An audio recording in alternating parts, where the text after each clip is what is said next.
할렐루야. 복된 주일입니다. 다 함께 마음을 다해 우리 살아계신 하나님 앞에 예배 드리겠습니다. 여호와의 집, 우리 여호와의 성전, 곧 우리 하나님의 성전 뜰에 서 있는 너희여, 여호와를 찬송하라. 여호와는 선하시며 그의 이름이 아름다우시니 그의 이름을 찬양하라. 여호와께서 자기를 위하여 야곱 곧 이스라엘을 자기의 특별한 소유로 택하셨음이로다. 아멘. 성도들의 찬미와 경배를 기쁘게 받으시는 아버지 하나님, 오늘도 세상에서 흩어져 살던 저희를 주님의 전으로 모아주시고 삼위일체 하나님께 감사와 찬송과 경배를 올려드리게 하시니 감사드립니다. 오늘도 환난 중에 부르짖는 성도들의 기도에 응답해 주시고 갈급한 심령으로 사모하는 심령에게 주님의 도를 가르치셔서 진리 안에 행하게 해 주시옵소서. 성령님의 인도하심을 따라 예배하는 모든 성도가 한 마음이 되어 주님의 이름만 경배하게 해 주시옵소서. 모든 영광을 하나님께 올려드리며 예수님의 이름으로 기원하옵나이다. 아멘. 주 안에 있는 나에게 찬송합니다.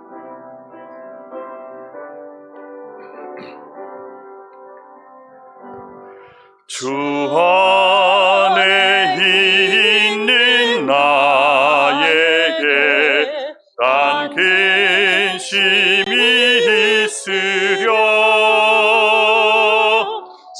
십자가 밑에 나아가 내 짐을 풀었네.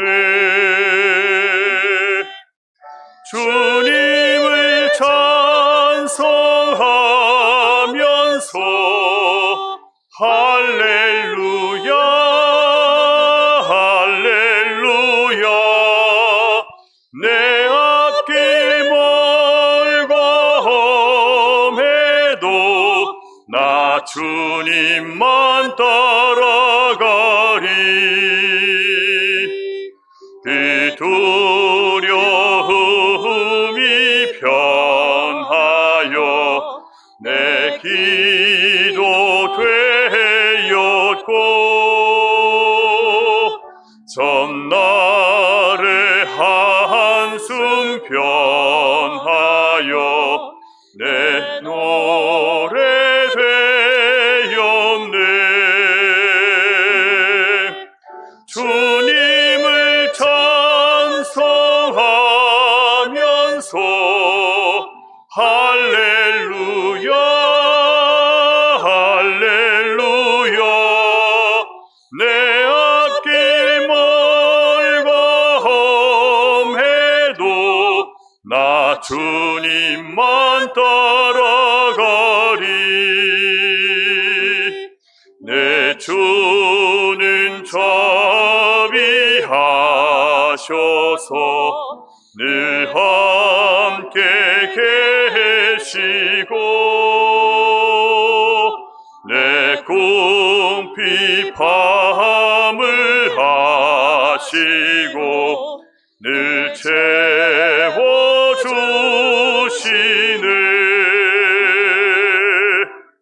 주님을 찬송하면서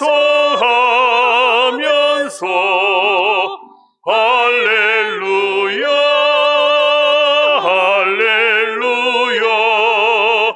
내 앞길 멀고 험해도 나 주님만 따라가리.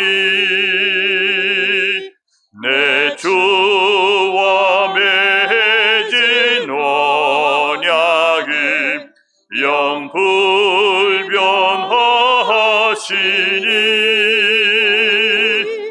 그 나라 가기까지는 늘 보호하시네.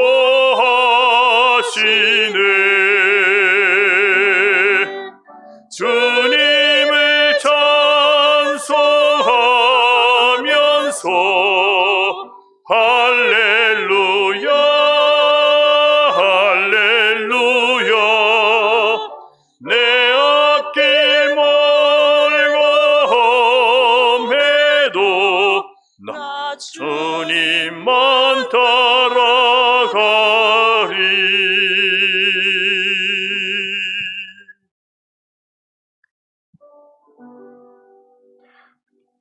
계속해서 찬양하겠습니다. 주님을 보게 하소서.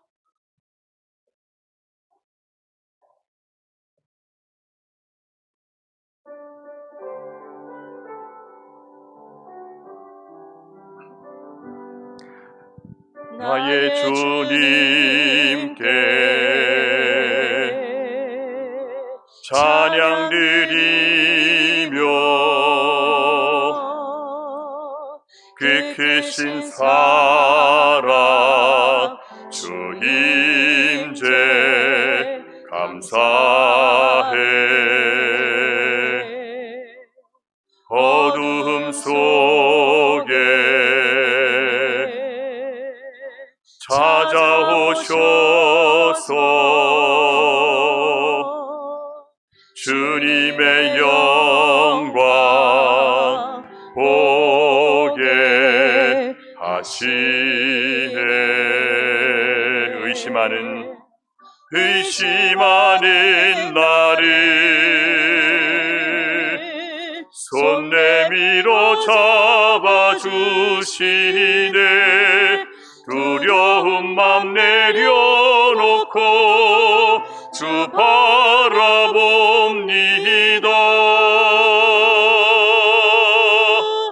주님을 보게 하소서. 나를 붙드소서.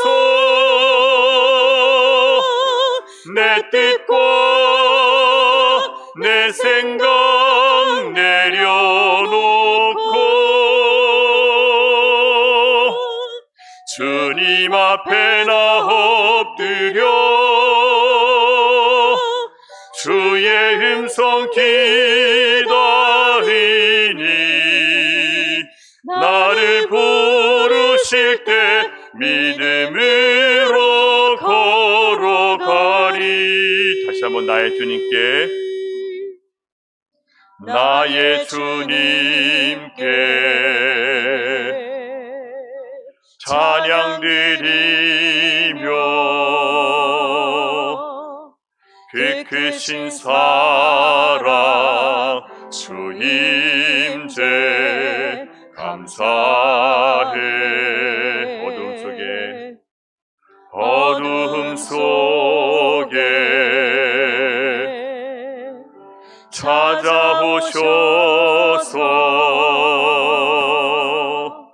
주님의 영광 보게 하시네.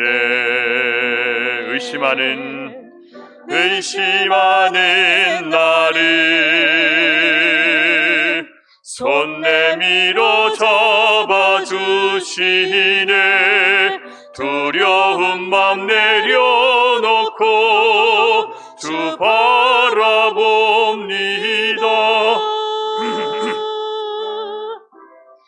주님을 보게 하소서.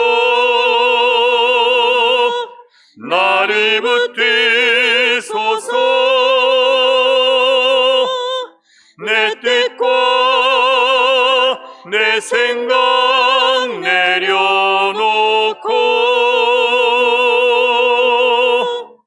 주님 앞에 나 엎드려 주의 음성 기다리니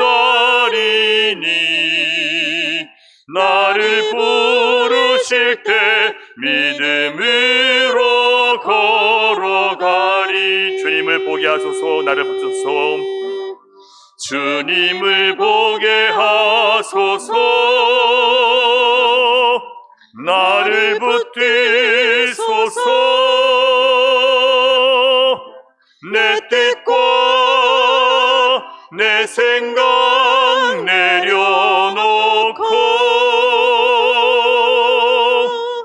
주님 앞에 나 엎드려 주의 음성 기다리니 나를 부르실 때 믿음으로 걸어가리.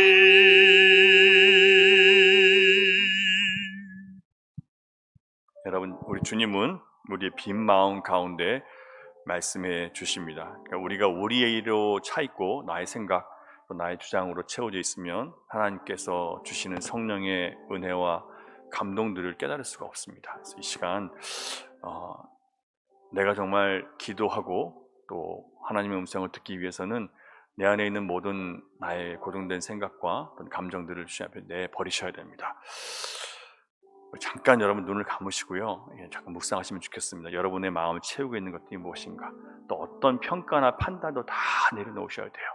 누구에 대한 우리의 평가, 우리의 판단, 또 미움, 또 어떤 원망, 그 모든 것들이요, 여러분 하나님 앞에 우리가 바로 서지 못하게 만드는 것들입니다.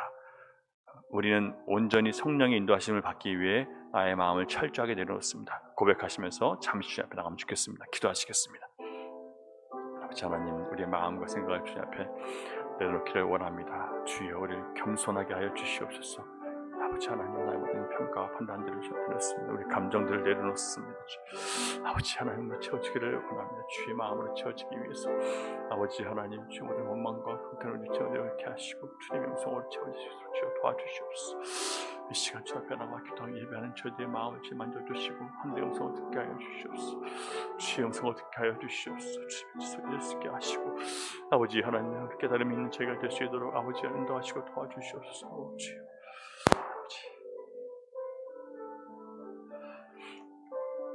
우리 나의 기도하는 것보다 찬양 함께 되겠습니다.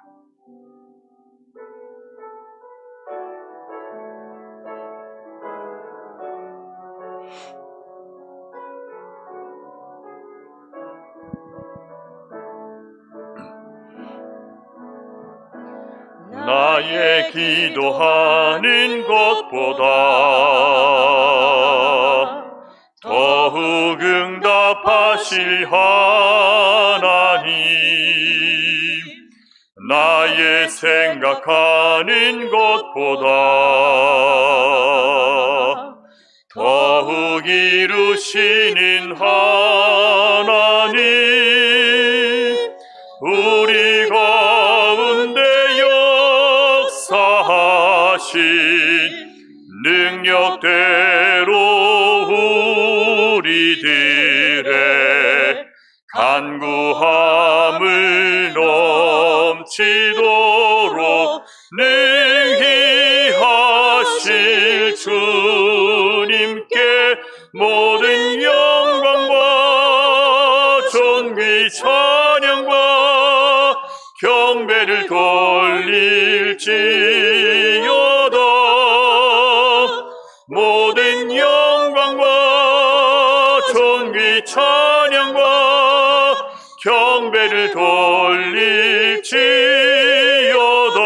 다시 한번 나의 기도하는 것보다 나의 기도하는 것보다 더욱 응답하실 하나님, 나의 생각하는 것보다 더욱 이루시는 하나님, 우리 가운데 역사하신 능력대로 우리들의 간구함을 넘치도록 능히 하실 주님께 모든 영광과 존귀 찬양과 경배를 돌릴지어다. 모든 영광과 존귀 찬양과 경배를 돌릴지어다.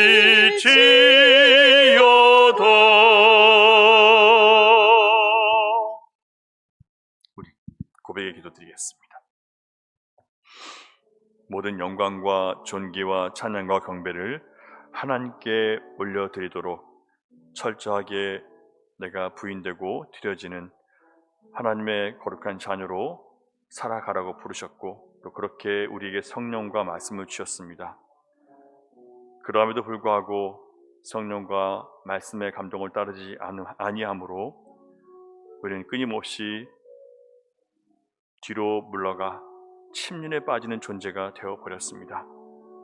하나님의 거룩함으로 살지 않고 하나님의 진실함으로 살지 못했고 정직하지 못했습니다.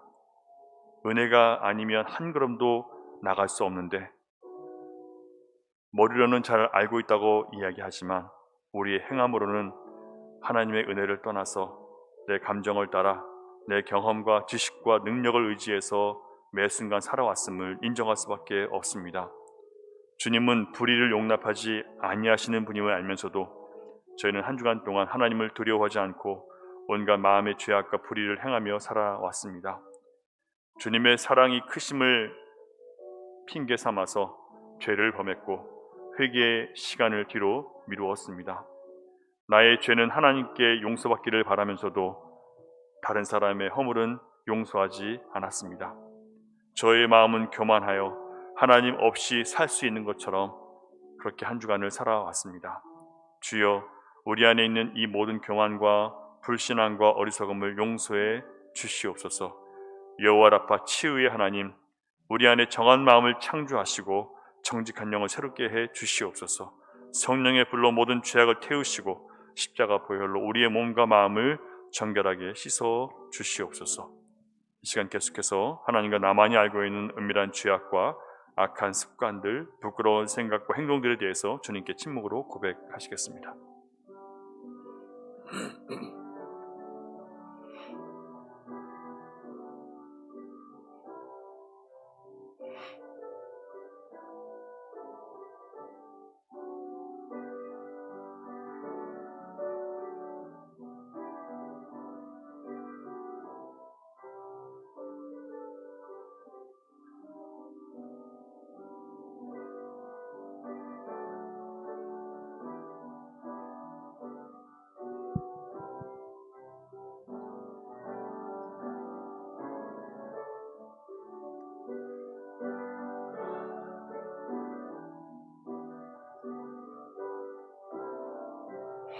주님의 보혈 의지하는 마음으로 주님의 보혈 의지하는 마음으로 보좌 앞에 지금 가오니 날 씻기소서. 사모하는 영혼을 받아주소서. 주님의 보혈 의지하는 마음으로 주님의 보혈 의지하는 마음으로 보좌 앞에 지금 가오니 날 씻기소서. 사모하는 영혼을 받아주소서.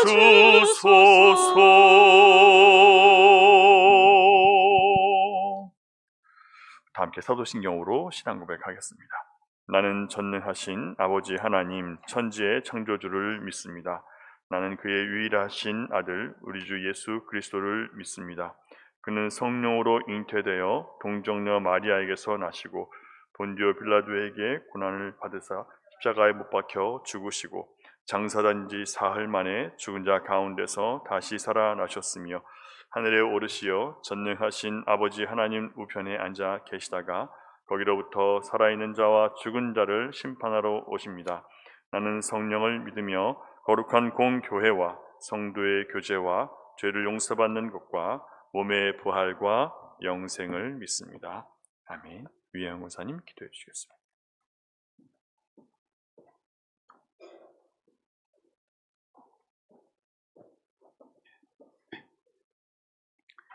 하나님 아버지 감사합니다. 아들을 죽이시는 고통을 감수하면서까지 우리를 구원하셨고 우리를 선한 길로 인도하시는 하나님 아버지를 찬양합니다. 이 큰 사랑을 받아 하나님 자녀가 된 우리는 감사할 것밖에 없음을 고백합니다. 그러나 주님, 우리는 예수 그리스도를 주인이라고 부르면서 내 삶의 주인은 나로 살았음을 고백합니다. 사랑해야 될 사람들을 미워하고 감사해야 할 사람들을 무관심했습니다. 주님의 몸된 교회를 사랑으로 섬기며 하나님의 뜻대로 생명을 살리는 일에 감당하라고 하셨는데 그렇게 살지 못했습니다. 자비하신 하나님, 이 시간 예수 그리스도 십자가를 의지해 긍휼하신 아버지께 나아가오니 우리의 죄를 통회하고 자복하오니 악한 마음과 생각과 행동과 말을 회개하게 하시고 하나님 마음을 아프게 했던 저희들의 모든 죄를 이 시간 용서해 주시옵소서. 지혜의 근본이신 하나님, 오늘 우리가 드리는 예배를 받아주시고 우리의 힘으로는 주님을 찬양하고 경배할 수 없사오니 성령님의 인도하심으로 우리의 예배가 영적으로 드리는 산 제사이게 하옵소서. 모든 성도들의 삶 전체가 주님을 향한 예배이기를 원합니다. 늘 주님만 경외하며 주님만 바라보며 살게 하옵시고 주님 한 분만으로 만족하는 삶이 되기를 원합니다. 아버지, 이 시간 아픈 분들 위해 기도합니다. 모든 병을 치료하시는 여호와 라파 하느님, 아픈 분들을 기억하여 주시고 주님의 피 묻은 구원의 손길로 만져 주옵소서. 여러 가지 아픔과 고통으로 신음하며 절망하는 이들에게 위로와 평안이 있게 하옵소서. 아픈 가족들의 마음의 상처도 치유하여 주시고 우리의 병과 마음을 고치시는 이는 주님뿐이오니 주님만 의지하게 하옵소서. 하나님, 이번 7월 마지막 주일에는 관계전도 캠페인 행사가 있습니다. 하나님의 인도하심 속에 기도하며 한 영혼이 천하보다 귀하는 마음으로 주님께 인도하는 많은 영혼들이 올 수 있도록 성령님 인도하여 주옵시고 회복되는 귀한 시간 되길 소망합니다. 아버지, 당회원들 위해 기도합니다. 성령 충만함으로 붙잡아 주시고 지혜와 지식과 능력을 주셔서 성도들을 주님의 사랑으로 섬기고 인도하기에 부족함 없도록 이끌어 주옵소서. 또한 모든 교사들에게도 성령의 인도하심으로 말씀을 잘 배우고 바르게 가르칠 수 있는 지혜를 주시고 맡겨진 사명 기쁨과 감사로 잘 감당하게 도와주옵소서. 이 시간 목사님 위해 기도합니다. 주님께서 맡겨주신 성도들을 주님의 마음으로 사랑하게 하옵시고 성령님의 인도하심으로 말씀을 바르게 전하게 하옵시며 늘 영육간의 강건함으로 붙들어 주시고 말씀 속에서 오직 예수님만 전하게 하옵소서. 늘 주님 주시는 지혜와 계시를 받고 주님의 보호하심과 인도하심이 함께 하시길 원합니다. 이 시간 하나님 임재 안에서 기쁨과 감사로 드리는 모든 찬양과 기도를 받아주시고 한 영혼을 만나주시고 주님의 말씀을 통하여 온 성도가 진리를 깨닫고 은혜 받는 시간 되게 하옵소서. 오직 주님만을 높이기를 바라며 우리 주 예수 그리스도의 이름으로 기도합니다. 아멘.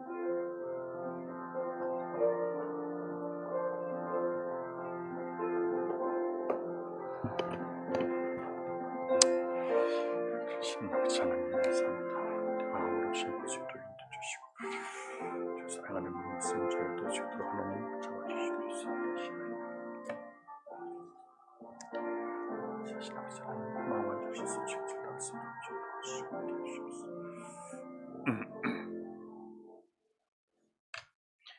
이 교회 소식 알려드리겠습니다.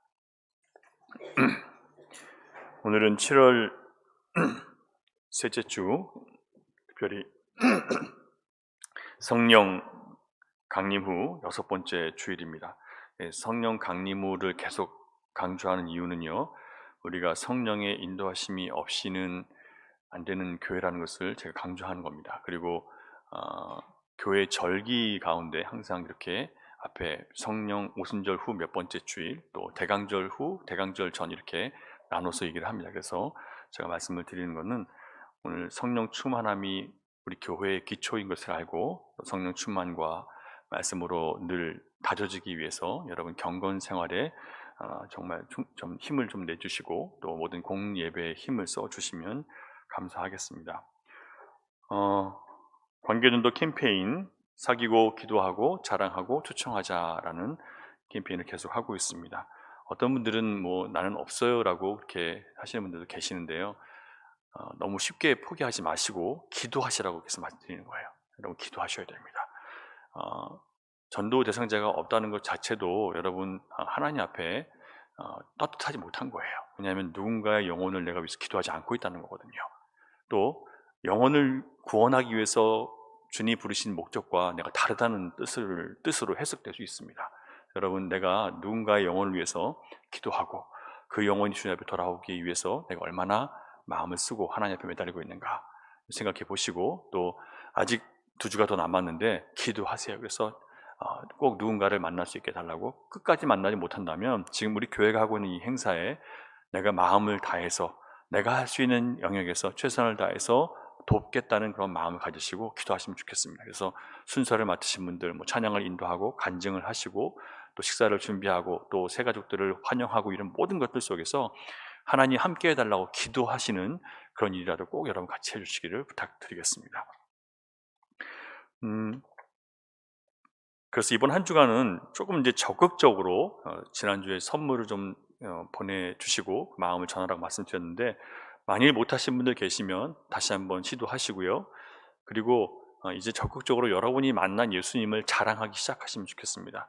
내가 이런 그 상대방의 어떤 이야기를 듣다가 이런저런 문제나 또 어떤 어려움을 당하고 있다면 내가 이런 상황에서 주님을 만났고 그래서 난 이렇게 해결할 수 있었다. 그래서 여러분이 만난 주님 또 여러분 안에 계신 주님을 자꾸 얘기하시고 여러분의 마음을 다스리시는 주님을 보여드리는 그런 한 주간이 되면 좋겠습니다. 교회학교 겨울 수련회가 청년부는 지난 주일 금요일부터 주일까지 수련회 잘 마쳤고요. 선교주신 교사들과 우리 목사님들께 감사드리고 또 청년들 수고하셨습니다. 학생부 교회학교 이제 유년부와 학생부 수련회가 남았고요. 그래서 7월 29일부터 31일까지 하게 됩니다. 기억해 주시고 계속 기도해 주시기 바랍니다. 모임 광고 드리겠습니다. 수요 예배 후에 사역위원장, 각 사역 팀장 회의로 모이고요. 아로마 원례회가 오늘 1시 반에 1층 영유아부실 수 있습니다. 또한 당회로 모이게 됩니다. 금요 성령 기도회 여러분 참여하셔서 관계정도 행사를 위해서 특별 기도회를 하고 있습니다. 네, 뭐 특별 기도회라고 하는데 특별히 오시는 분이 안 계신 것 같아요. 여러분이 누군가의 영혼을 위해서 기도하신다면 같이 오셔서 몇 주 안 남았지만 같이 오셔서 기도하시고, 기도 없이 될 수 없다는 것을 여러분 체험하셔야 됩니다. 우리가 아무리 뭘 갖다 주고 뭘 한다 하더라도 기도 없이는 아무것도 안 돼요. 여러분 기도하시면서 이 일에 함께 참여해 주시기를 부탁을 드리겠습니다. 영상 장비 구입 위한 작정 헌금이 다 이제 돌아왔고요. 그래서 교회 간판 제작에 들어갔습니다. 그리고 전면 스크린도 오늘 안에 결정해서 이제 곧 구입해서 설치하도록 하겠습니다. 에어컨 수리는 여러 가지 좀 어려움이 있어서 기사들이 좀 너무 말을 안 들어요. 그래서 어려움이 있는데 에어컨 수리 또 계단 올라오는 조명이 너무 어두워서 또 조명 공사도 하고요. 여러 가지 환경 개선을 위해서 지금 투자하고 있습니다. 어떤 분들은 왜 그 교회가 영혼을 위해서 투자해야지 건물을 위해서 자꾸 투자하냐라고 그런 마음이 가지신 분도 계실 수 있습니다. 충분히 이해할 수 있고 또 그럴 수 있습니다.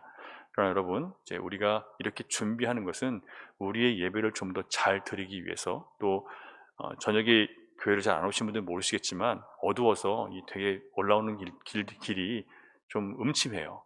저는 교회가 밝고 환해야 된다고 생각하는 사람이거든요. 여러분 어떻게 생각하십니까? 그래서 좀 밝고 환하게 모든 환경들을 좀 재정비하는 그런 과정인데 여러분 좋게 받아들이시고 이렇게 함께 참여해 주시면 또 받아들여 주시면 감사하겠습니다.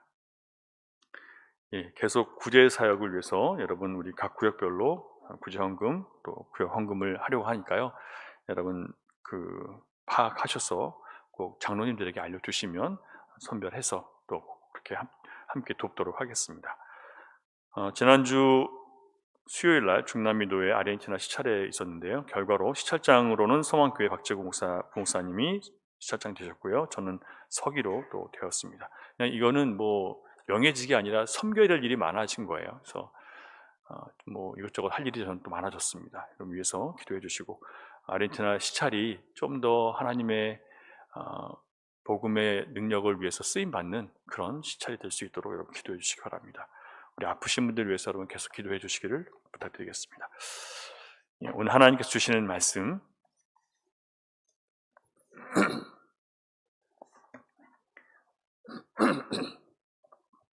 이사야 43장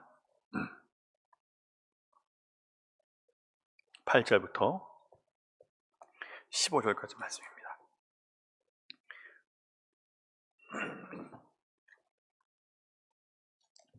교독하겠습니다. 눈이 있어도 보지 못하고 귀가 있어도 듣지 못하는 백성을 이끌어내라. 열방은 모였으며 민족들이 회심하라.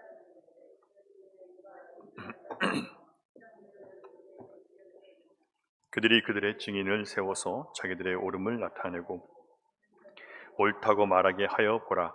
나 여호와가 말하노라. 너희는 나의 증인 나의 종으로 택함을 입었나니 이는 너희가 나를 알고 믿으며 내가 그인 줄 깨닫게 하려 함이라. 나의 전에 지음을 받은 신이 없었느니라. 나의 후에도 없으리라. 나고 나는 여호와라. 나 외에 구원자가 없느니라. 내가 알려주었으며 구원하였으며 보였고 너희 중에 다른 신이 없었나니 그러므로 너희는 나의 증인이요 나는 하나님이니라. 여호와의 말씀이니라. 과연 태초부터 나는 그이니 내 손에서 건질 자가 내가 행하리니 누가. 너희의 구속자여 이스라엘의 거룩한 이 여호와가 말하노라. 너희를 위하여 내가 바벨론에 사람을 보내어 모든 갈대아 사람에게 자기들이 연락하던 배를 타고 도망하여 내려가게 하리라. 나는 여호와 너희의 거룩한 이요 이스라엘의 창조자여 너희의 왕이니라. 아멘. 오늘 말씀은 43장 전체가 구원의 신비가 무엇인지를 우리에게 정확하게 보여주는 그런 말씀이라고 할 수 있습니다. 구원을 신비라고 부르는 것은 우리가 구원은 이럴 것이다 라고 하는 우리의 추측 또 우리의 예상 그 모든 것을 초월하기 때문에 신비라고 얘기합니다.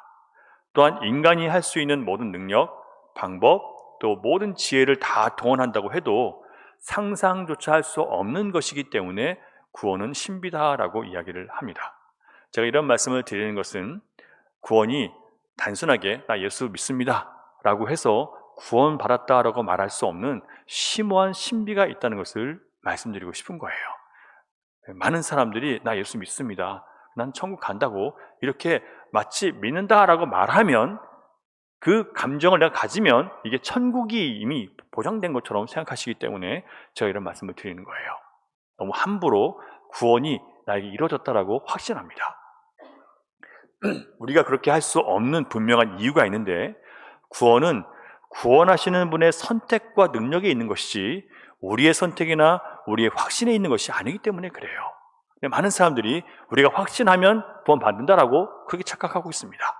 구원의 확신이 무엇에 대한 확신인지도 몰라요. 그냥 나 구원 받습니다, 난 믿습니다라고 하면 그게 구원의 확신인 줄 알고 있는 거예요. 아니에요, 여러분. 그러니까 깊이 알지 않아도 하나님을 알지 않아도 나 예수 믿고 구원 받았다, 이걸 마치 무슨 주문처럼 외우고 있는 거예요.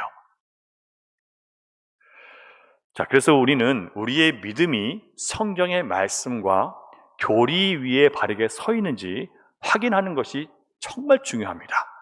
절대로 나는 믿어요라고 하는 자기 주장이 중요한 것이 아니라는 것을 여러분 반드시 아셔야 됩니다.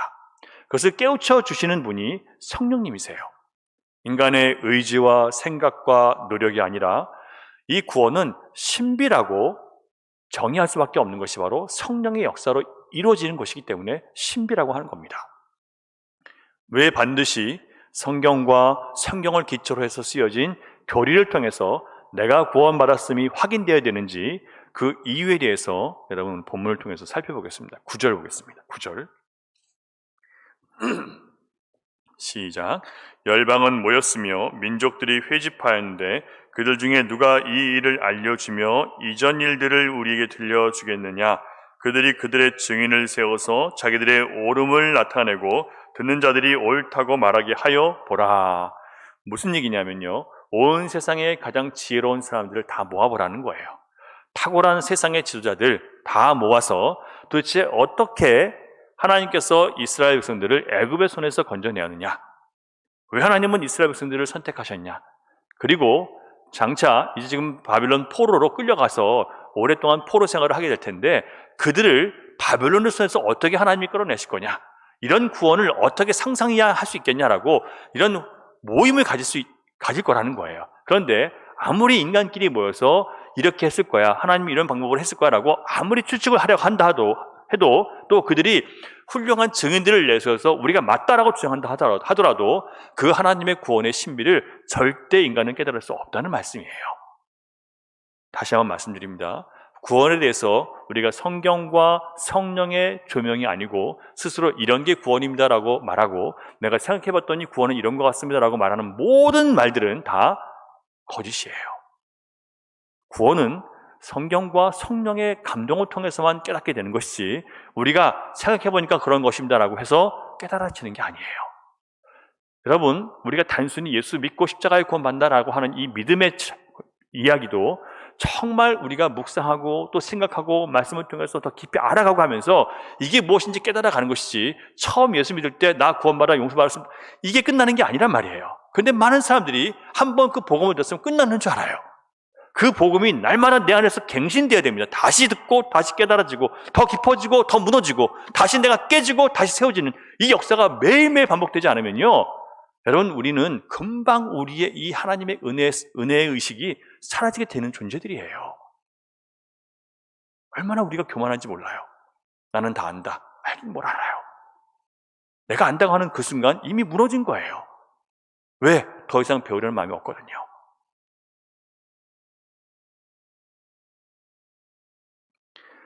그것은 내가 더 이상 깨닫지 않겠다는 말과 똑같은 겁니다. 더 이상 난 배우지 않아도 나는 이제 다 안다는 것, 이게 안전하다고 느끼는 거예요. 그걸 구원의 확신인 줄 알고 있는 거죠.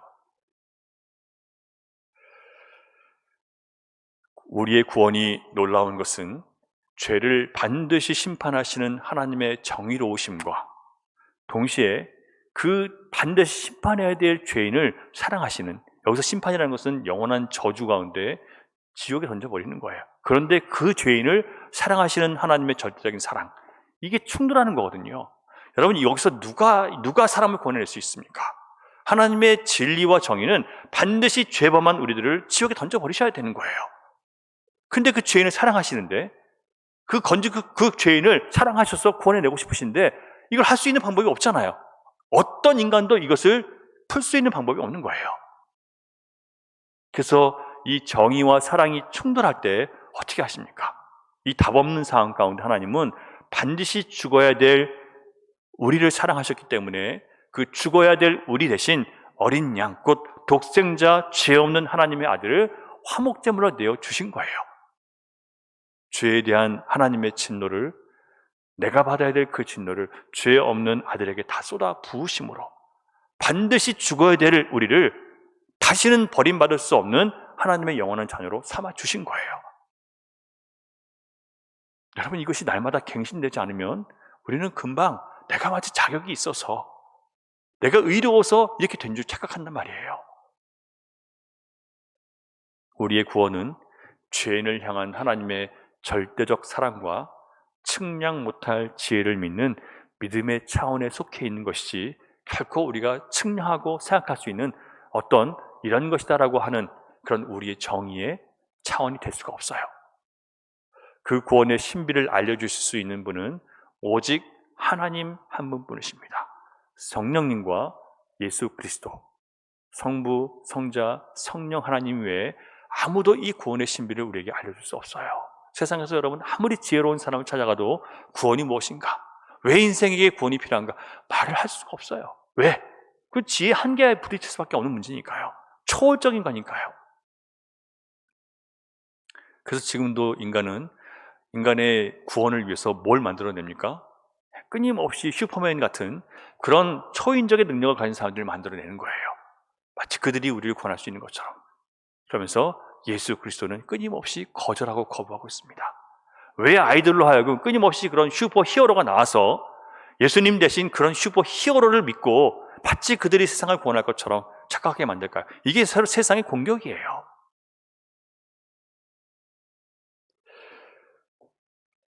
12절 보겠습니다.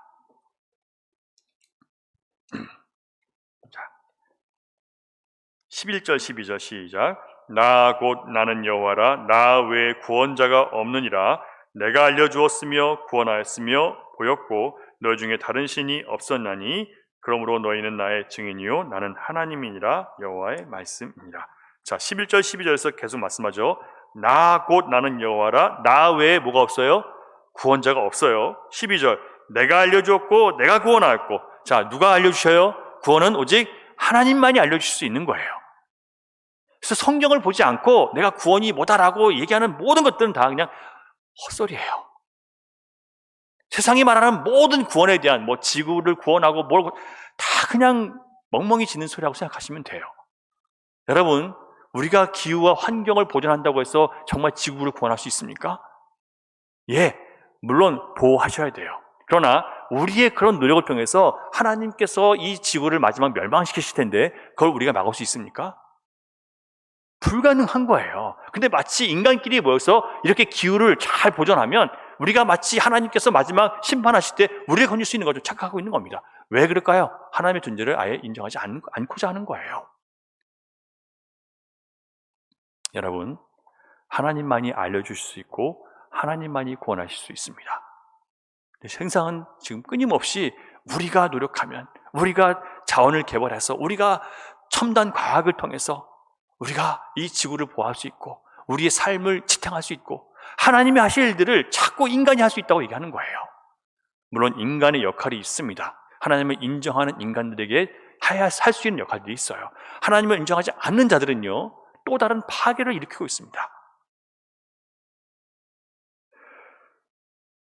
모세를 통해서 애굽에서 그 백성들을 건져내신 사건들과 광야에서 아무것도 먹을 수 없는 광야에서 수백만의 이스라엘을 먹이고 마시게 하신 하나님, 그 구원의 능력에 대해서 오늘 이 이사야가 기록하고 있습니다. 어떻게 마시겠습니까? 어떻게 구원하셨습니까? 출애굽기에서 하나님께서는 이스라엘 백성들을 애굽에서 끌어내기 위해서 뭘 보여주셨어요?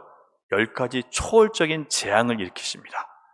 그렇죠? 근데 그 재앙이 하나님께서 하신 것임에도 불구하고 자연현상이라고 계속 보죠. 그러니까 우리에게 주어지는 어떤 고난과 어려움도 하나님께서 허락하신 것으로 보지 않고 그냥 자연현상이야 라고 볼 때 그들은 거기서 벗어나지 못해요. 애굽은 그 자연현상으로 망하고 하나님을 믿는 백성들은 어떻게 돼요? 그 자연현상으로 살아납니다. 영이. 잘 보세요, 여러분. 우리 삶에 일어나는 모든 자연현상 속에서, 어려움 속에서, 고난 속에서 어떤 사람들은 영적으로 점점 살아나고 어떤 사람들은 그냥 그게 살다 보면 생기는 고난이야 라고 해서 영적으로 살아나지 못해요. 여러분들은 어떤 쪽에 계십니까?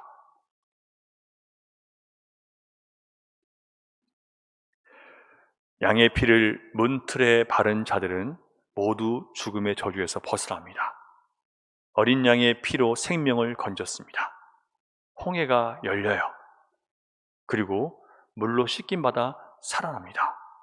하늘에서 내리는 만나로 먹이시고 반석의 물로 먹이십니다. 마시게 하십니다.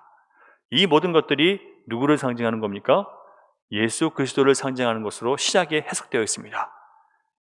그러므로 이 구원의 신비는 바로 예수 그리스도께서 모든 구원의 완성이시다라는 것을 보여주는, 그러니까 구원의 신비는 바로 예수님이신 거예요. 그래서 예수님은 진정한 믿음의 증거가 무엇인지 그 구원의 신비를 친히 우리에게 보여주셨습니다. 요한복음 3장 1절부터 8절 말씀을 우리 앞에 화면을 보시면서 같이 천천히 읽어보겠습니다. 시작. 그런데 바리새인 중에 니고데모라 하는 사람이 있으니 유대인의 지도자라. 그가 밤에 예수께 와서 이르되 라비여, 우리가 당신은 하나님께로부터 오신 선생인 줄 아나이다. 하나님이 함께 하시지 아니하시면 당신이 행하시는 이 표적을 아무도 할 수 없음이니이다. 예수께서 대답하여 이르시되 진실로 진실로 내게 이르노니 사람이 거듭나지 아니하면 하나님의 나라를 볼 수 없느니라. 니고데모가 이르되 사람이 늙으면 어떻게 날 수 있사옵나이까? 두 번째 모태에 들어갔다가 날 수 있사옵나이까? 예수께서 대답하시되 진실로 진실로 내게 이르노니 사람이 물과 성령으로 나지 아니하면 하나님의 나라에 들어갈 수 없느니라. 육으로 난 것은 육이요 영으로 난 것은 영이니 내가 내게 거듭나야 하겠다 하는 말을 놀랍게 여기지 말라. 바람이 임으로 불매 네가 그 소리는 들어도 어디서 와서 어디로 가는지 알지 못하나니 성령으로 난 사람도 다 그러하니라. 지금 예수님 말씀을 들은 이 니고데모라고 하는 사람은요, 어떤 사람입니까? 거룩하고 경건한 행위로 유명했던 바리새파 사람이었습니다. 존경받는 유대 지도자였습니다. 그런 사람에게 예수님은 너는 하나님 나라를 볼 수 없을 것이다, 하나님 나라에 갈 수 없다라고 말씀을 하시는 거예요. 누가 봐도 니고데모는 하나님 나라에 반드시 가야 되는 사람이에요. 그런 그에게 예수님은 아니요, 당신은 천국에 들어갈 수 없습니다. 만약에 천국에 들어가고 싶다면 반드시 거듭나야 됩니다 라고 엄숙하게 가르치시는 거예요. 거듭난다는 게 무슨 뜻인지 아시죠? 다시 태어난다는 거예요. 그래서 한자로 중생이라고 하고 영어로는 born again, 다시 태어났다라고 이야기합니다. 그러니까 예수님은 분명히 말씀하셨어요. 육으로 난 것은 육이요 영으로 난 것은 영이니라. 그러니까 한 번 태어나가지고는요 구원에 이를 수 없다는 거예요. 한 번 태어난 사람은 육신에 속한 사람이에요. 그러나 두 번 태어난 사람만이 하나님의 말씀을 들을 수 있고 하나님께 구원받아서 영생에 이를 수 있다는 거예요. 여러분, 두 번 태어나셨습니까? 정말 중요한 신학적인 질문이에요. 그리고 예수님이 하신 질문이에요. 두 번 태어나지 못하면 하나님 나라 볼 수 없대요. 그러면 두 번 태어났다는 게 뭐냐? 거듭났다는 게 뭐냐? 나라는 사람 자체가 깨지고 이제는 성령으로 사는, 말씀으로 사는 새로운 사람이 내 안에 창조되었다는 거예요. 그래서 찰스 하츠라는 신학자는 중생은 주관적 성향의 새로운 창조, 내가 전에 갖고 있던 모든 내 주관적인 성향이 싹 다 바뀌어서 이제는 하나님께서 주시는 성령과 말씀 안에서 새로운 나의 주관적 창조가 생기는 거예요. 예전에 나와 전혀 다른 새 자아가 생겨서 새로운 어떤 감각들이 생기는 겁니다. 예수님 믿고 여러분 새로운 감각들이 생기셨나요? 거듭남의 증거 3가지 말씀드릴게요. 제가 예전에 여러분 그 거듭남에 대해서 공부할 때 말씀드렸던 것 중에 전데 다시 한번 말씀드릴게요. 첫 번째가 뭐냐면 새로운 의식입니다. 새로운 의식. 죄를 지으면 괴로워지고 죄에 대해서 아주 예민해집니다. 전에는 아무 생각 없이 지었던 죄들로 인해서 지금 많이 괴로워지고 옳고 그름에 대한 판단 기준이 이제는 전과 다른 새로운 이 피조물, 새로운 양심 안에서 그게 새로운 의식이 것을 느끼고 있는 거예요. 그래서 여러분, 기도와 말씀 생활을 여러분 잘하면 잘할수록 회개할 일이 많아져요. 여러분이 교회 나와서 회개할 일이 별로 없다는 것은 말씀과 기도 생활을 안 하고 있는 것이지 죄를 안 짓다는 뜻이 아니에요. 우리는 실제로 죄를 범하지 않다 하더라도 마음과 생각으로 하루 종일 죄를 범하는 사람들이거든요. 왜? 주님 없이 내가 살기 때문에, 내 자아로 살기 때문에 우리는 죄를 범해요. 근데 내가 그걸 모르는 거죠. 왜? 기도와 말씀으로 살지 않기 때문에 내가 죄를 범하는지 모르고 살아가는 거예요. 두 번째, 새로운 취향이 생깁니다. 하나님 말씀을 사모하는 마음이 생기고 설교나 말씀을 내 안에서 듣고자 하는 마음들이 생겨요. 전에는 재미도 없었고 관심도 없었는데 자꾸 하나님 말씀을 알고 싶고 그 말씀을 통해서 내가 나에게 요구되는 변화, 또 나에게 회개하라고 하는 그런 말씀들이 전에는 싫었는데 그게 자꾸 내 마음을 찌르기 시작해요. 이게 새로운 취향이 생긴 거예요. 세 번째, 새로운 욕구가 생깁니다. 이제 예수님 안에서 바르고 정직하게 살고 싶은 그런 마음이 자꾸 생겨요. 나를 위해서가 아니라 남을 위해서 살고 싶은 마음이 생겨요. 성령 충만하고 싶은 그런 마음의 열망들이 더 강력하게 생깁니다. 그래서 이런 것들이 생기기 시작하면 내 육체가 싫어하거든요. 그래서 내가 영적인 활동을 하려고 할 때마다 내 육체는 끊임없이 나를 방해해요. 뭐 그렇게까지 믿어, 뭐 그렇게까지 수고해, 그렇게 열심히 노력하는 거 아니야. 다 지금 누구에게 속고 있는 거예요? 자기 육에게 속고 있는 거예요. 여러분 아셔야 돼요. 좀 진실하게 여러분 예수 믿으셔야 돼요. 내가 내 자신에게 속고 있다는 것을 알아야 됩니다. 편하게 믿어야지 뭘 그렇게 믿어. 속는 거예요. 예수님의 십자가가 어디 있습니까? 남은 고난은 어쨌습니까? 다 그냥 내가 믿고 싶은 대로 믿고. 왜 우리가 반드시 거듭나야만 합니까? 첫 번째, 거듭나야 이 땅에 이미 세워진 하나님 나라를 볼 수 있어요. 내 가정이 행복한 줄 알지만 여러분, 내 안에 하나님이 다스리는 통치가 없으면 그건 여러분 하나님 나라가 세우지 않은 거기 때문에 그 하나도 기쁜 게 아니에요. 그런데 영적으로 거듭난 사람들은 집안이 모든 것이 뭐 먹고 사는데 부족함이 없어요. 근데 영적으로 괴로워요. 그게 거듭난 사람에게 반드시 보여야 되는 그런 현상들입니다. 그래서 내 자녀나 또 내 주변의 형제 자매들이 먹고 사는데 문제 없고 다 잘 즐기고 살아가요. 편안하게 사는 것처럼 보입니다.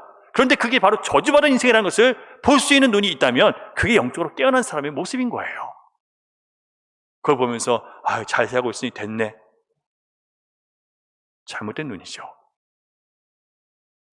두 번째, 거듭나지 않고는요, 영에 속한 삶을 알지도 못하고 자기가 살지도 못합니다. 바리새인들 보세요. 자기가 구원이 필요한 존재인 것을 절대 깨닫지 못합니다. 왜? 나는 선하니까. 나는 도덕적으로 의롭게 살고 있으니까. 나는 다른 사람들보다 더 종교적으로 열심히 행하고 있으니까. 자, 여기서 지금 뭘 신뢰하고 있는 겁니까? 내가 하고 있는 종교적인 신앙과 도덕적 생활, 이런 것들을 신뢰하고 있는 거예요. 이건 예수님을 믿을 수 없는 사람이에요, 이 사람은. 자기가 할 수 있다고 생각하니까.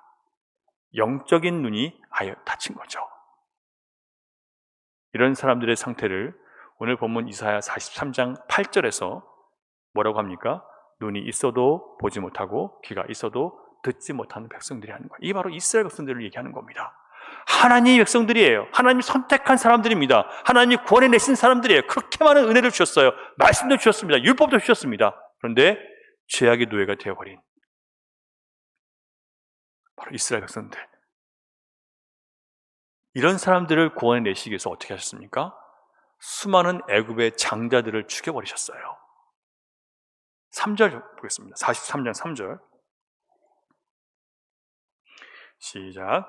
대저 나는 여호와 네 하나님이요 이스라엘의 거룩한 이요 네 구원자임이라. 내가 애굽을 너의 속량물로 구스와 스바를 너를 대신하여 주었노라. 이스라엘을 구원하시기 위해서요, 애굽, 구스, 스바라는 이 나라, 이 아프리카 지역에 있는 나라들을 하나님께서 다 치셨다는 거예요. 왜? 이스라엘을 살려내기 위해서는 그들을 쳐야 되는 거죠. 여러분, 이렇게 하나님의 백성들은 많은 희생을 통해서 얻어진 사람들입니다. 하나님의 백성들을 죄악된 세상에서 건져내시기 위해서 교만한 애굽 왕 바로는 패배해야 되고요, 그 나라의 수많은 생명들을 값을 치러야만 했던 거예요. 이것은 하나님의 백성들을 살려내시기 위해서 그 백성들을 노예로 삼아서 세상의 종으로 삼아 학대하는 자들을 심판하셔야 한다는 것입니다. 우리의 마음을 빼앗고 있는 그런 것들을 하나님이 심판하심으로, 그것을 잃게 함으로 하나님은 우리를 건져내신다는 이야기예요. 사랑하는 여러분, 하나님은 그 백성들을 살리시기 위해서 역사 속에서 개입하셨습니다. 그 역사의 개입을 통해서 놀라운 구원을 이루신 거예요. 우리의 구원은 어떻게 살다 보니까 그냥 믿게 된 게 아니에요. 저와 여러분을 구원하시기 위해서 하나님께서는 우리 인생 속에 수없이 많이 개입하셨던 거예요. 4절을 보면 네가 내 눈에 보배롭고 존귀하며 내가 너를 사랑하였은즉 내가 네 대신 사람들을 내어주며 백성들이 네 생명을 대신하리니. 그러니까 우리의 생명을 살리기 위해서 누군가의 생명을 치셨다는 거예요. 이게 불신자 입장에서는 너무 불공평하게 느껴지는 말씀이죠. 제가 목사님 집에서 태어나서 어려서부터 많은 은혜와 사랑을 받고 말씀을 잘 배우고 신앙의 체험도 많이 있습니다. 근데 제가 정말 주님을 저의 개인의 주님으로 영접한 것은 20대 초반에 폐결핵 판정을 받아가지고 제 삶이 저의 계획대로 되지 않고 모든 노력의 결과가 철저히 무너지는 인생의 절망을 경험하고 아주 방황할 때였어요. 그때부터 하나님은 저의 자아와 제 자신을 믿는 모든 가능성, 전 육체가 굉장히 건강하다고 믿고 살았거든요. 뭐 달리기를 해도 뭘 해도 되게 잘했었어요. 그러니까 나는 굉장히 건강한 사람인 줄 알았는데 내 건강에 대한 신뢰를 다 깨뜨려 버리십니다. 그리고 나는 그래도 목사님 아들로서 이렇게 살아왔다는 이 모든 의로움들을 다 깨뜨려 버리시는 거예요. 그 후 또다시 인생이 잘 풀리는 것 같을 때마다 자신감이 넘쳐서 교만해진 저를 주님은 바닥에 다시 내던지시는 그런 일들을 제가 반복해서 체험하게 하셨습니다. 그런데 돌아보면 바로 그런 상황들이 주님께서 제 인생에 간섭하시고 개입하신 것들이었어요. 제 의로움이 깨지고 저의 능력으로 할 수 있을 것 같았던 자신감을, 그리고 내가 계획했던 모든 예상들, 내 예상대로 되면 너무 잘 될 것 같은 이 모든 것들을요 다 부수시는 거예요. 지금도 이것은 진행 중입니다, 여러분. 신자가 이해할 수 없는 고통과 괴로움을 당하는 이유, 주님이 초대하신 영적인 삶을 우리가 자꾸 외면하고 그냥 오늘 먹고 마시고 사람들과 즐겁게 지내고 내 필요와 기분과 욕망을 만족시키고 세상의 행복, 안정된 삶, 자꾸 육신의 삶으로 만족하려고 하는 이런 우리 육적인 삶 때문에 주어진 것임을 우리가 반드시 알아야 됩니다. 그렇게 살면 안 되는 사람들이 그렇게 살기 때문에 깨달으라고 주시는 고통이에요. 자기 생각대로 살면 안 되는 영적 존재인데 육적인 감정과 필요를 위해 살기 때문에 내 스스로 끌어들이는 괴로움들이 우리 인생 가운데 너무나 많이 있습니다. 눈이 있어도 보지 못한다는 것은 영적인 눈이 없다는 뜻이고, 귀가 있어도 듣지 못한다는 것은 하나님의 음성과 메시지를 듣고 순종하는 그런 귀가 없다는 뜻입니다. 여러분, 교만해서 내 판단과 경험과 내 생각을 앞세우고 정욕과 탐심에 찌들어 있는 이 자기중심적인 삶에서 돌이키게 하시기 위해서 주어진 고통과 괴로움은 여러분 하나님의 선한 개입하심입니다. 저희 아버지 살아계실 때 아버지가 주님을 영접하게 된 이야기를 해주셨어요. 가장 소중한 생명을 잃기도 하셨고 큰딸을 잃고 또 그리고 나서 딸을 낳은 다음에 제가 태어나서 아들 낳아서 너무 좋아하셨는데 저를 어렸을 때 황달로 잃을 뻔하셨습니다. 기도받고 났어요. 정말 병원에서 포기하라고 했는데 기도받고 났어요. 그러니까 하나님께서 이런 일들을 통해서 저희 아버지를 깨뜨리신 거예요. 그 후에야 아버지가 하나님께 손을 들었다라고 말씀하시는 거죠. 그러니까 저희 아버지는 어렸을 때 동생을 잃어버리고 6.25 때 피난 오신 동생을 잃어버리고 아버지를 어렸을 때 잃으셨어요. 그래서 가족에 대한 애착과 집착이 아주 강한 분이세요. 그런 것을 하나님께서 깨뜨리셨을 때, 제가 태어났을 때 그래서 하나님께 저를 드릴 수 있었던 거죠. 제가 목회자가 된 후에 저는 아버지를 계속 떠나야 했어요. 그런데 한 번도 제가 해외로 나가는 그 많은 길을, 사실 아버지 아프셔서 정말 힘드신 일이 많았지만 한 번도 저의 길을 막지 않으셨어요. 아버지의 정으로, 가족의 정으로 저를 막지 않으셨어요. 왜 그럴까요? 드렸기 때문에 그런 거예요. 육신에 속한 것을 빼앗겼지만 하나님의 백성들은 그런 상실 속에서 오히려 살아계신 하나님을 만나고 우리의 영혼을 되찾기 위한 하나님의 지독한 사랑을 거기서 맛볼 수 있는 거예요. 세상에 빼앗긴 우리의 영혼을 다시 찾아오시는 거예요, 하나님은요. 거기서 참된 사랑이 무엇인지 눈을 뜨게 됩니다. 왜냐하면 우리를 그 세상에서 찾아오시기 위해서, 우리 영혼을 살리시기 위해서 아들을 죽이셨으니까. 이처럼 구원의 신비는 먼저 하나님께서 나를 깨뜨리시는 것으로 시작됩니다. 거기서 마음이 낮아질 때 우리는 고백하게 되죠. 살든지 죽든지 뜻대로 하소서. 주 뜻대로 하시라는 거예요. 그리고 주님을 진심으로 영접하게 되는 겁니다. 많은 사람들이 진심으로 주님을 영접하지 않았어요.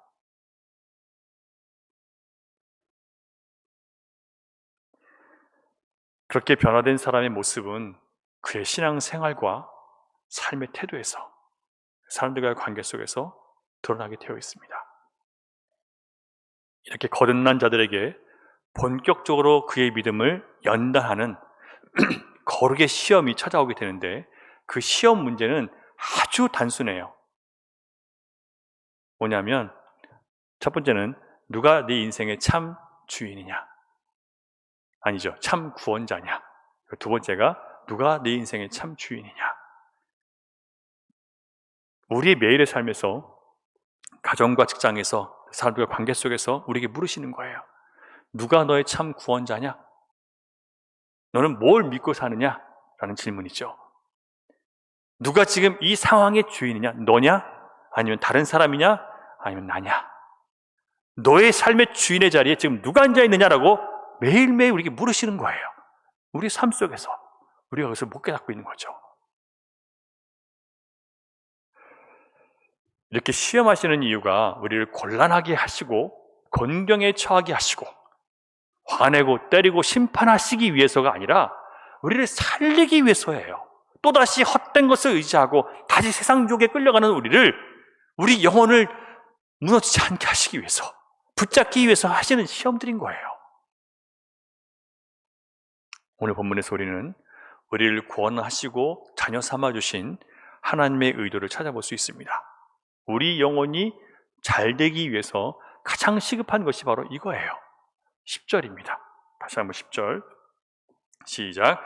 나 여호와가 말하노라 너희는 나의 증인 나의 종으로 택함을 입었나니. 자, 하나님의 의도가 뭐예요? 나의 증인이고 나의 종으로 택함을 입었다. 너희는 나의 종이라는 거예요. 나의 증인이라는 겁니다. 그러기 위해서 너희가 나를 알고 믿으며 내가 그인 줄 깨닫게 하라. 깨달으라는 거예요. 하나님만이 나의 증인이고 내가 하나님의 증인이고 하나님이 나의 주인이심을 내가 날마다 삶 속에서 깨닫고 알아가라는 거예요. 그리고 그것을 보여주라는 겁니다. 주님이 우리를 자녀 삼으신 의도가 바로 하나님의 증인으로 살게 하시기 위함이에요. 증인이라는 단어는 법적인 용어로 실제로 그 상황을 보고 듣고 체험한 것에 대해서 진술한 것을 증인이라고 얘기하죠. 그런 사람을. 하나님께서 우리를 증인으로 삼으신 것은 하나님에 대해서 우리가 알고 듣고 배우고 체험한 것들을 알지 못하는 사람들에게 전하라는 겁니다. 이 일을 하도록 증인으로 택하셨고요. 종이라고 말씀을 하세요. 여러분, 종 되는 거 좋아하는 사람 없죠? 그런데 하나님의 종이 되지 않으면 여러분, 우리는 누구의 종이 될까요? 생각해 보세요. 여러분, 내가 하나님의 종이 아닐 때 누구의 종일까요? 내 정욕의 종, 내 탐심의 종, 세상의 유혹에 끌려가는 그런 종이 될 수밖에 없어요. 내 의의 종, 내 자랑의 종, 내가 한 것에 대한 어떤 만족의 종, 내 이룬 성취와 업적의 종, 다 결국은 내가 주인인 거예요. 하나님이 주인이 아니면 결국은 내가 내 삶의 주인이 되어버려서 하나님과 상관없이 우리는 나의 의를 위해 살아가는 거죠. 자기 육체의 종이 되어버리면 결국 자기 영혼을 파괴해버립니다. 이것은 저주받은 삶이에요. 그러므로 하나님의 종이 되라는 것은 결코 우리를 학대하거나 무시하거나 천한 노예로 삼다는 의미가 아니에요. 육신의 욕망에 매여서 결코 채울 수 없는, 결코 세울 수 없는 바벨탑을 쌓고 있는 우리를 그 저주받은 운명에서 건져내서 영적인 삶, 영원한 삶을 살 수 있도록 우리를 건져내신 거예요. 이게 하나님의 종된 삶이에요. 따라서 우리가 새 사람이 되었다면 새로운 삶을 살아야 되는데, 그것이 바로 보이지 않는 하나님의 나라를 이 세상 가운데 보여주는 사람으로 사는 것입니다. 자, 그러면 어떻게 우리가 증인으로 보여줄 수 있을까요? 두 가지가 기록되어 있는데 11절 보시면 나 곧 나는 여호와라 나 외에 구원자가 없느니라. 하나님만이 인간을 구원하시는 유일한 분이심을 우리가 세상에 보여주어야 됩니다. 그리고 계속해서 12절 보시면 하나님에 대해서 세상에 대해 보여주고 증언해야 될 구체적인 내용이 무엇인지를 가르쳐주고 있어요. 12절 같이 읽어볼게요. 시작. 내가 알려주었으며 구원하였으며 보였고 너희 중에 다른 신이 없었나니 그러므로 너희는 나의 증인이요 나는 하나님이니라 여호와의 말씀이니라. 자, 하나님이 알려주신 구원의 내용이 무엇인지, 또 하나님이 구원하셨던 성경의 역사들을 우리가 보고, 또 내가 체험한 것들을 알려주고, 그래서 하나님 외에는 그 어떤 다른 구원자도 어떤 신도 없다는 것을 보여주는 것이 바로 우리 증인의 삶인 거예요.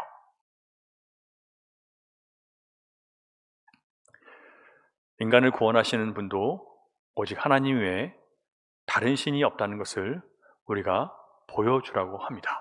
잠깐 이거 어떻게 적용할 수 있을까요? 단순하게 질문 드릴게요. 자, 여러분 무엇을 위해 사십니까?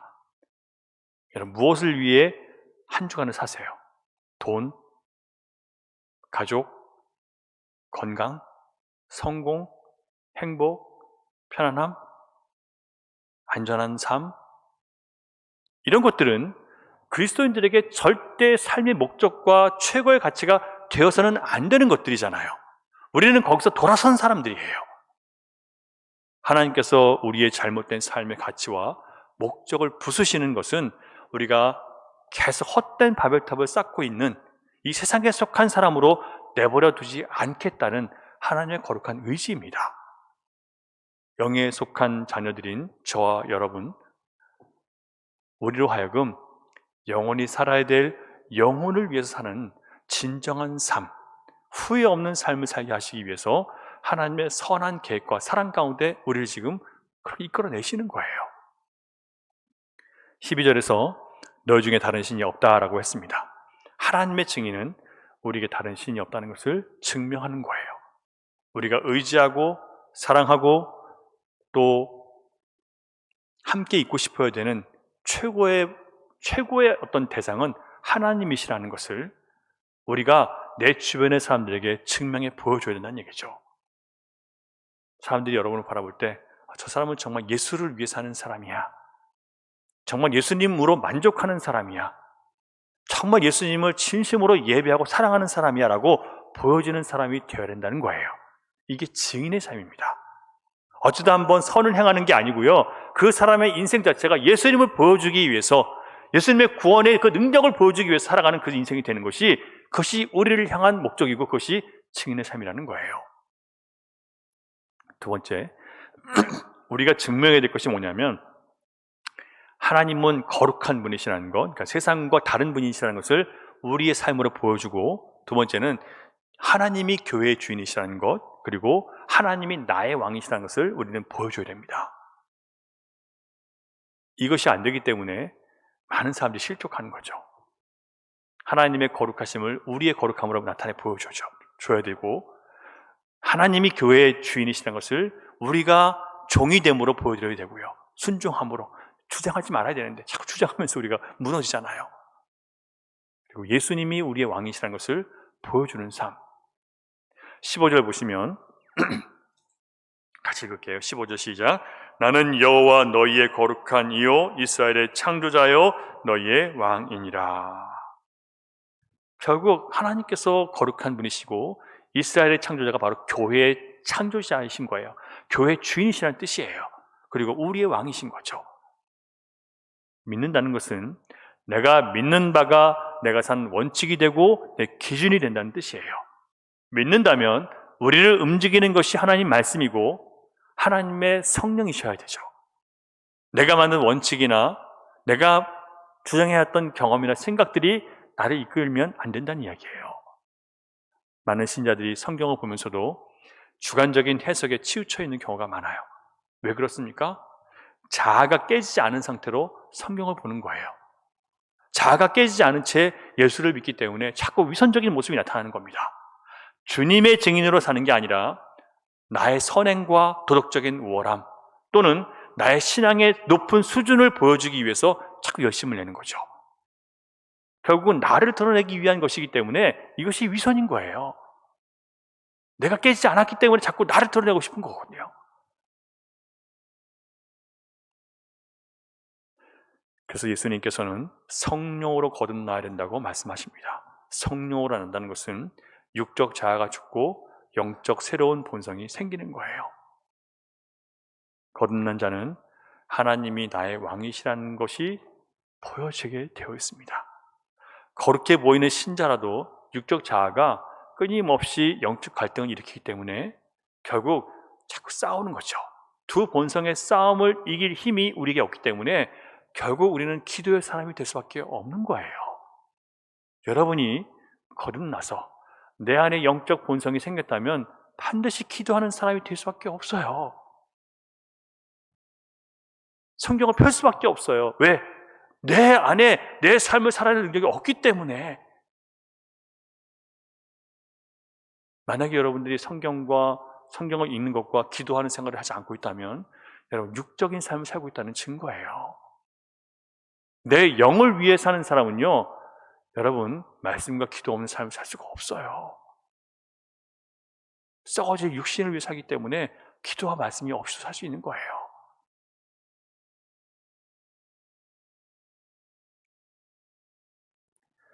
오직 예수 그리스도가 나를 죄로부터 건져내신 내 영혼의 구원자, 내 인생의 참된 주인이시라는 것이 여러분 믿어지십니까? 그래서 여러분 고민이 생기는 거예요. 죄를 저지르면 괴로워지고 내 육신을 위해 살면 영이 괴롭고 아무렇게나 했던 짓인데 예수님이 내 안에 계시니까 자꾸 찔리고 괴롭고. 여러분 삶의 초점이 내 자신이 아니라 오직 하나님의 영광이고 하나님의 뜻을 이루는 것이 되었다면 여러분 거듭난 사람으로서의 삶이 시작된 겁니다. 그렇게 나의 삶을 바꿔주신 나의 주인이신 예수 그리스도를 전하고 싶은 마음, 자랑하고 싶은 마음이 있다면 여러분은 새로운 마음을 가진 사람들이에요. 혹시 거듭났음에도 불구하고 나의 삶의 주도권을 아직 하나님께 온전히 드리지 않으므로, 그러니까 마음은 그래요. 마음은 드렸어요. 그런데 실제적인 삶 속에서 드리지 않는 거예요. 거듭났음에도 불구하고 그렇지 않은 분들이 굉장히 많아요. 그렇게 되면 영혼의 기쁨이 없어요. 교회 생활이 의무감과 피곤에 쌓여서 일주일에 한 번 교회 오는 것도 그렇게 힘들어요. 그런 자신을 오늘 이 시간 주님께 온전히 드리시고 날 새롭게 해주시옵소서. 내가 정말 주님을 사모해서 사랑해서 날 위해서 십자가에 흘리신 그 보혈의 능력을 힘입어서 그 은혜에 힘입어서 정말 진심으로 주님을 사랑하는 그런 예배자가 되게 해달라고 여러분 기도하셔야 됩니다. 그 은혜와 사랑 때문에 이제 내가 사는 것은 내가 아니라 내 안에 예수가 사는 것이고 내가 주인이 아니라 그리스도가 나의 주인이신 삶을 살기로 여러분 고백하셔야 됩니다. 이렇게 주님의 사랑에 끌려가며 그 사랑의 전달자와 증인으로 성숙해져 가고 한 영혼을 아버지께 돌아오게 함으로 천국의 잔치가 열리게 하는 저 여러분이 되기를 주님의 이름으로 축원합니다. 기도하겠습니다. 우리 같이 찬양하고 기도하겠습니다. 우리 영혼에 주가 주신 1절, 2절 먼저 찬양하겠습니다.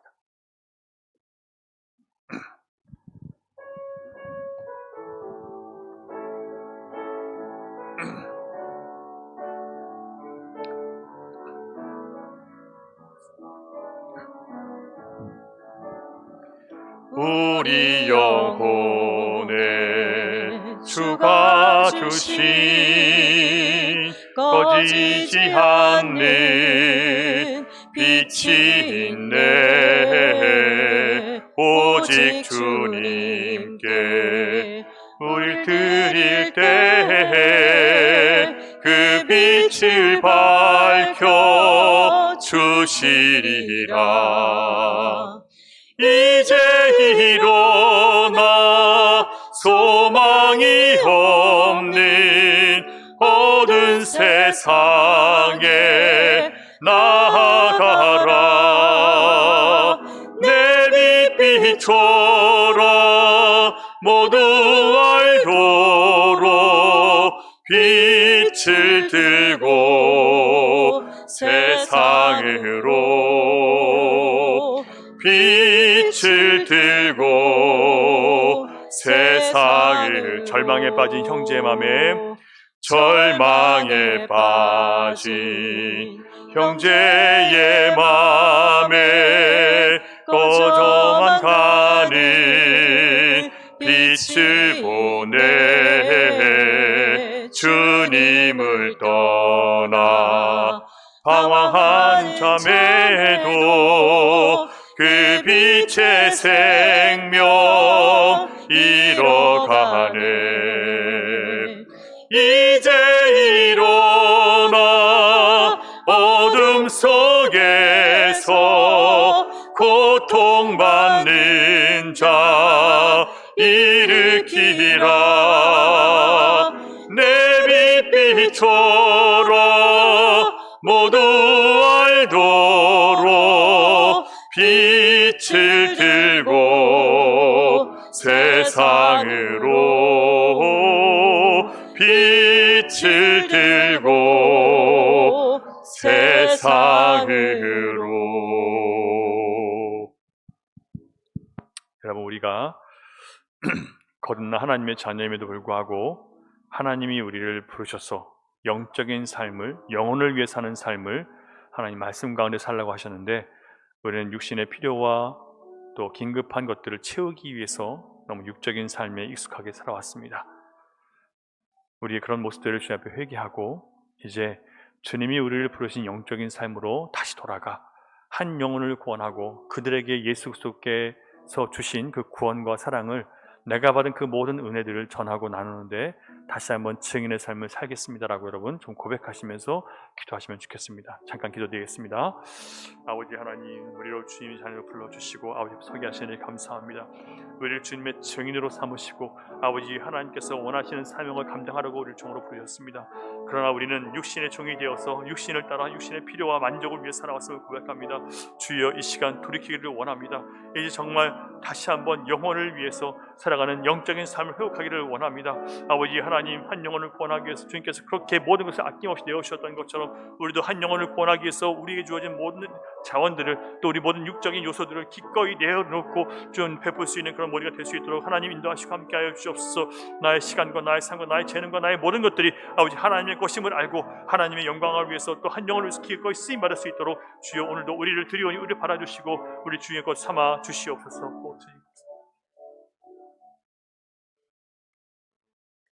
이제는 우리 구주 예수 그리스도의 크신 은혜와 아버지 하나님의 극진하신 사랑과 성령님의 감화감동 교통 역사 위로 인도하심이 이제 거듭난 하나님의 자녀답게 모든 육에 속한 것들을 온전히 내려놓고 영에 속한 하나님의 자녀답게 영이신 하나님 말씀과 성령 안에서 우리를 부르시는 영혼 한 영혼을 초대하는 삶으로 부르시는 그 하나님의 음성에 순종하기로 다짐하는 사랑하는 주님의 자녀들의 머리와 가정과 일터와 미래 가운데 흩어져 있는 열방의 교회와 선교지 가운데 이제로부터 영원토록 함께 하시기를 간절히 축원하옵나이다. 아멘.